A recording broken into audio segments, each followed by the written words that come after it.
tere, mina olen Peeter, te vaatate videoblogi Näeme õues. Täna olen tulnud matkama mööda Tiskre oja. Selja taha jääb Harku järv ja mööda oja lähen siis Soome lahte. Siit vaade sellest Suudmäe kohast on täitsa ilus. Ühelt poolt on näha Õismäe, isegi Nõmme suusahüppetorn, aga on täiesti väga ilus avar vaade järvele ja hakkan minema mööda siis seda oja. Võib-olla oja oli see kunagi, aga praegu on see ikka korralik jõgi. Noh, ma ei tea, muidugi suvel võib-olla tõesti muutub see ojaks. Jõest paremale kohe alguses jääb Pikaliiva elurajoon. See on suhteliselt uus elurajoon ja see võib olla lausa omaette video teemal, uhked ja uued majad.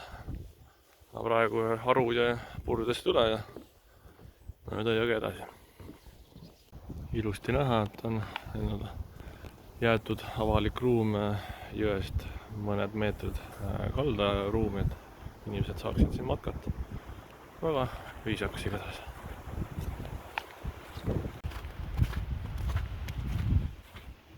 Nende kahe pardi juures on siis ka esimene purdekoht, kus saab jõest üle.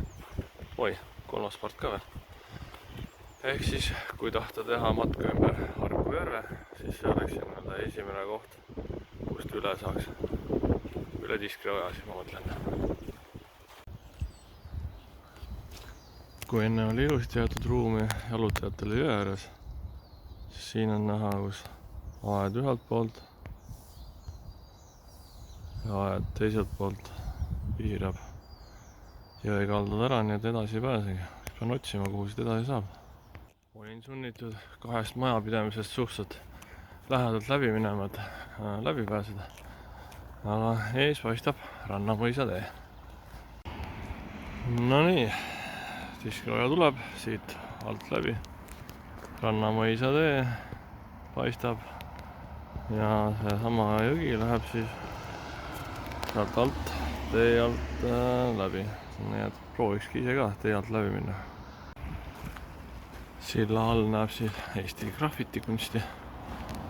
Eks see graffiti nii-öelda põrandaalune kunst ole.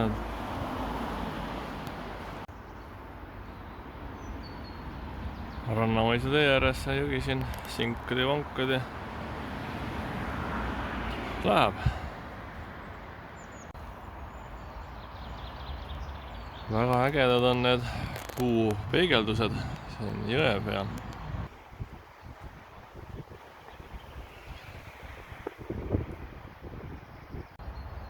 Matkates siin vasakaldal on natuke selline metsikum matkamine.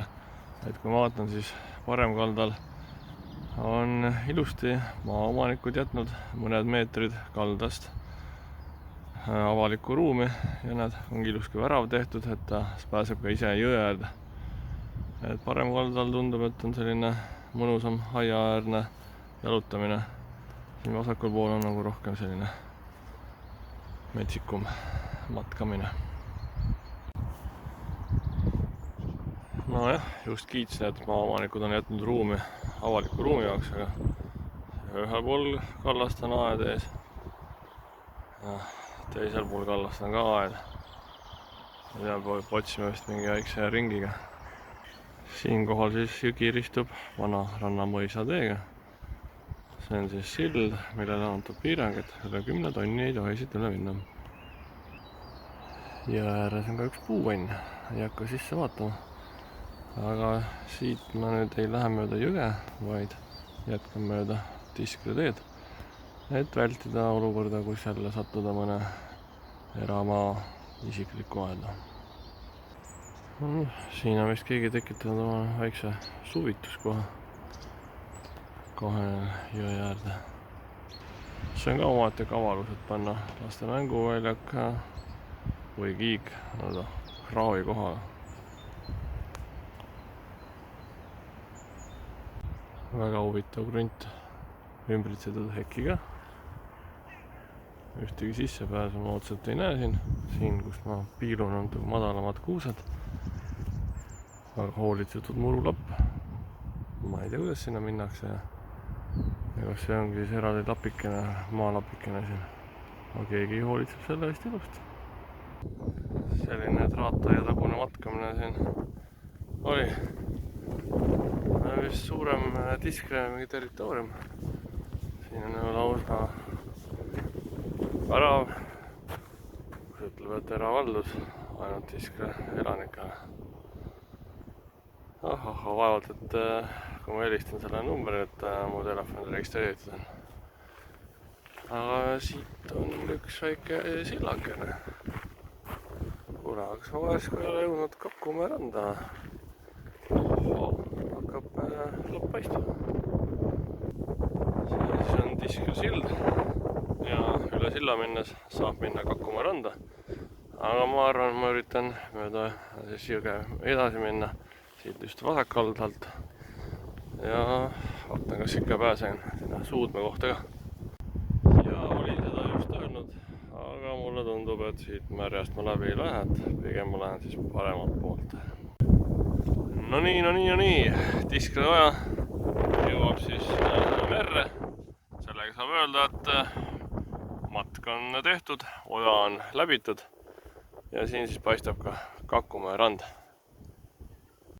Nii, matk on tehtud, Tiskre oja on avastatud, seesama jõgi, mis seal voolab. jõudsin ikka Soome laheni välja, kuigi eks siin, kui jõgi läbib suurlinna, eks ole neid kohti, kus inimesed on aiad ehitanud. jah, paaril korral oli tõesti tunda, et läbisin kellegi hoovi, kuigi ühtegi aeda ei pidanud otseselt ületama.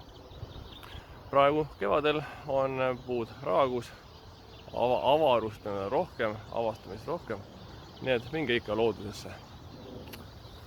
Näeme uues. lõpetuseks küsimus vaatajale, kas ta sooviks elada sellises puuvannis või sellises majas.